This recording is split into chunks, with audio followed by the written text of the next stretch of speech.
He has written the ultimate book on secret society, symbols, codes, covert handshakes, and black magic. And this is in his book, Codex Magica. And I don't usually push guest books, but this gentleman's book is worth every penny. I have gone through this book, I can't tell you how many different times, and every time I do, I learn something new. It's called Codex Magica. There are about 1,000 photos in there. It's a thick book. It's just an amazing amount of work that Texe has put together, and I know that he does his own writing. He doesn't hire a ghost writer, because if he did, he'd hire me. No, I'm kidding. But he puts his own work together. He does his own research, and he knows what's going on in the world. So I want to welcome you, Texe, again on my show. I love having you on my show. The time goes fast, and I want you to tell my listeners about your newsletter and about Conspiracy World, the website, and certainly about Codex Magica and your other wonderful books such as Big Sister. We could go on all night just talking about the stuff that you put out. Well, our website is conspiracyworld.com, and then we have a sort of a twin website. These are good twins, by the way, not evil twins. And the other one is powerofprophecy.com. And we've, of course, I've been in this ministry now for over 20 years. I was an Air Force officer and I retired after a full career, but I retired quite young. And I just decided, well, I'm going to do something worthwhile the rest of my life, even though, you know, I've spent over 20 years in Air Force Blue. I love the Air Force, but I knew God wanted me in this area. And, you know, the Bible itself talks about truth a lot. Mm-hmm. And I believe, Johnny, that you and I, and I'm convinced the people, for the most part, listening to us, we're not really in the conspiracy expose movement. Right. And it is true that we're patriotic and Christian, but I believe we're really in the truth movement. Now, this is an amazing thing. I really believe, of course, throughout history, there have been good Americans who have been involved in truth. But the battle is now raging so much that I am convinced that what we now have are two forces. And both of them, are, in a way, are minorities. The truth minority, that's us. Then there's the liars, the lie minority, the elite, mm-hmm. the Illuminati, and their minions, their wannabes. And then way in the middle, there's this incredible, 95% of the people who are sort of nothings. They're just couch potatoes. They don't know what to think. They don't. It disturbs their comfort zones to think there might really be conspiracies. Things could be happening that I don't know, but maybe it's going to affect my life, maybe even kill me. Mm-hmm. So these are people. Some of them are good people that want to know. And it's our job to give them the truth. But, the world has never been changed for the good by a majority of people. It's always been the few. That's and here right. we are, Johnny, and I'm just delighted to be on your radio program, but that's really what I am. I'm a preacher of truth. I'm not part of the Christian establishment, as you know, because I've exposed too many things. And years ago, the Republicans disowned me because they thought I was conservative. But then it turned out that I was just for the truth. And they wanted me to be for, a Ronald Reagan, a George W. Bush, a George Bush Sr., and they just couldn't understand it, why I wasn't willing to cover up those things. The Christian establishment, many of them put their arms around my neck and said, if you just shut up about certain things, man, you'll be a star. And, you have #1 best-selling Christian books. All you have to do is just get along. And so they were really telling me, lie, cheat, steal, deceive, and be one of us. And, there I was at that level. Suddenly I boomed up, and due to the grace of God, I had books on the top of the Christian bestsellers list. But then when they discovered that I was part of the truth movement, they didn't want anything to do with me either. So I just believe, though, that we have a great opportunity here, and more people are discovering the truth. Hey, Tex, tell the listeners about how you were harassed by the IRS because of your beliefs. Well, we had the IRS come down, and they spent, actually, they audited 3 years of records, and they took 4 years to do it. No, excuse me, I'm the other way around. 3.5 years to do 4 years of records. Sometimes I think I want to forget, you know. But it's interesting. The IRS agent was in my office, and he was sitting across from me. And by the way, he was a very high-level guy. We're not talking about some little agent. And the first questions out of his first statement out of his mouth, he said, "We are here to investigate your philosophy." And I laughed. I said, "My philosophy? Don't you want to see my financial records? Aren't you the IRS?" He said, "Well, yes, we do want to see your financial records, but we also are interested in your philosophy." I said, "Really?" He said, "Yes, because you may be violating IRS regulations and policy with your philosophy and viewpoints." And then, I'm not kidding you, this is the absolute truth. You can ask my CPA, who was also sitting in that room, my accountant. The IRS man said, "Tell me, Mr. Marrs, how do you define the Illuminati?" That was the first thing. Yes, he did. The second thing he said was, "Why do you oppose the Masonic Lodge?"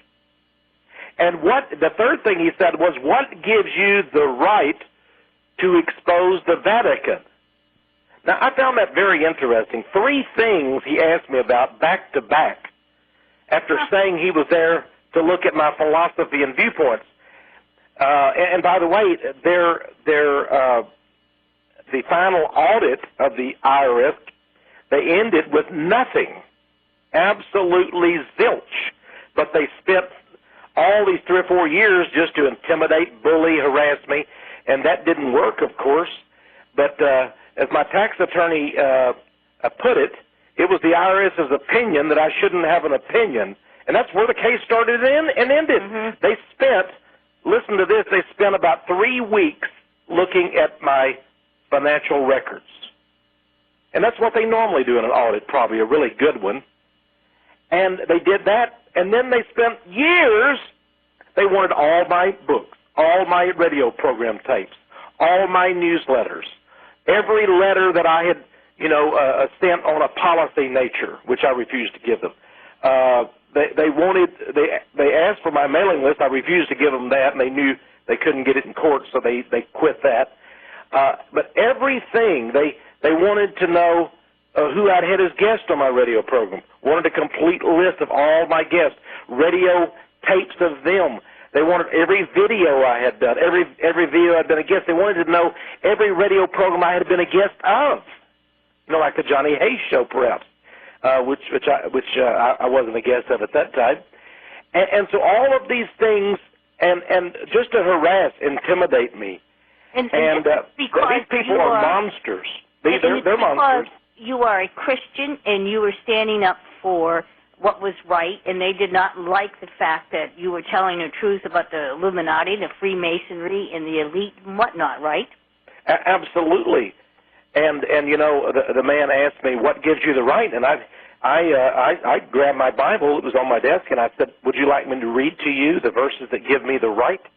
He said, "I'm not here to hear you preach a sermon." I said, "No, I know why you're here." And I said, "Now, one thing we need to get straightened out," and I was very nice to the man, I offered him a cup of coffee, sit down. I said, "One thing we need to get straightened right now is it true that I have been chosen? This is not some little computer thing. Somebody requested this audit." And he said that was correct. But he said our policy does not allow us to tell you who asked for the audit. I said, "Well, I have hundreds of organizations I'd like you to audit. Can I give you the names of those?" And as it turned out, my audit came directly from the White House. It came from Hillary Rodham Clinton's office, I later found out. Is that right? Yes, absolutely. How did you find that out, Tex? Well, through a sort of a circuitous route. I had been asked, a private detective for, who's the gal, Paula. Remember Paula Jones? Yes. Her attorney was Rutherford of the Rutherford Institute. Whitehead, head of the Rutherford Institute, was representing her. And their private investigator called me one day on a Friday afternoon and asked me, did I have any information about Bill Clinton and the sexual bimbos? I said, well, no, I really don't have anything on that. Everything I know is what I've researched that others have looked into. I don't have any first-hand information. I'm not interested in that. And the man thanked me, the investigator, Johnny, thanked me. But what I didn't know was his phone was wiretapped by the Clinton White House. Huh. And the following Monday morning, the IRS called up and said, we want to come and audit you and start tomorrow. Now, it's interesting that it was Christmas week, and I'm a Christian ministry, and the IRS doesn't work Christian week. They actually dragged IRS agents in on Christmas week and said, get to work on this guy, find out what he knows and why the investigator is talking to. I called up Whitehead, and he said, oh, yeah, he said, everybody, our investigator, has called to try to get information to help us on the Paula Jones case. Within days, the IRS initiated an audit of them and said, and we've been notified that we're going to be audited. Now, by the way, this never made page 48 of the New York Times. You see, they cover up these things. And I believe right now there must be people sitting in prison cells, detainees, potential terrorists that we don't even know about. Because I'm telling you, Johnny, if they come tonight and pick you up, they will give a national security letter, for the first time ever in history, something they call a national security letter. They will give that to your wife or your husband, and it will tell them they can't even tell neighbors or friends or family that you've been picked up and taken away, disappeared. If you do, then you have violated national security, and they'll come get you. I believe today there may be thousands of Americans that are just missing. Huh. And it may be like down in Argentina, they call them the disappeared. They were just the disappeared. They were tortured and murdered. Now, it might be that because you have this radio show, because I have a radio program, because I have these books and everything, they're afraid there'll be a gap left there and there'll be too many people that complain. It's too obvious. It's just a very frightening thing that we have, that the IRS was able to do that and spend years to audit me. And then, by the way, after they finished auditing my ministry, then they turned around and spent 3 years to audit my personal tax returns. And you were victorious on both accounts. Yeah. And so, I love this. Other than it's just a big irritant, but you know what it was proof to me of? Everything I said was true. Mm-hmm. If we were making all this up, what are they so worried about? Why do they want to shut up Texe Marrs? I mean, if I'm just a wacko nut, conspiracy nut, why don't they just laugh at me? Why are they so concerned? That's a good point. This validates everything that we're talking about, because they're frightened to death of you and me, John. This is the amazing thing. They believe words are more powerful than bullets. Your radio show is more powerful than an M1 tank or an F-16 aircraft, and they know it, and they're frightened to death of us because of truth. And that's why I wrote Codex Magica. We come back to Codex Magica, but I'm not trying to promote this book. Yeah, well, I want you to tell people how to get this book and all the information, because it's such a valuable book, Texe. And by the way, I don't mean to frighten people, because I know I was called out, I was selected, and most people are not audited. I'm not sure the Bush administration is as vicious in use of the IRS. But the IRS commissioner at the time was a woman named Margaret Richardson, and she was a college classmate of Hillary. Oh. So and I wrote a whole book called Big Sister is Watching You, Exposing Hillary. I read that. Yeah, so, this didn't get me in good stead with the IRS and all that. But isn't it a shame? That's what Nixon got in so much trouble for. He had an enemies list.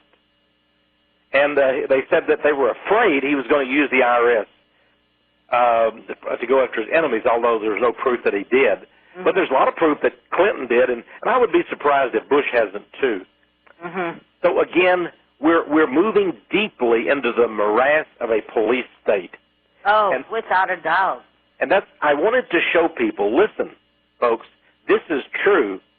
And, you know, the best, and I said, now, one thing we need to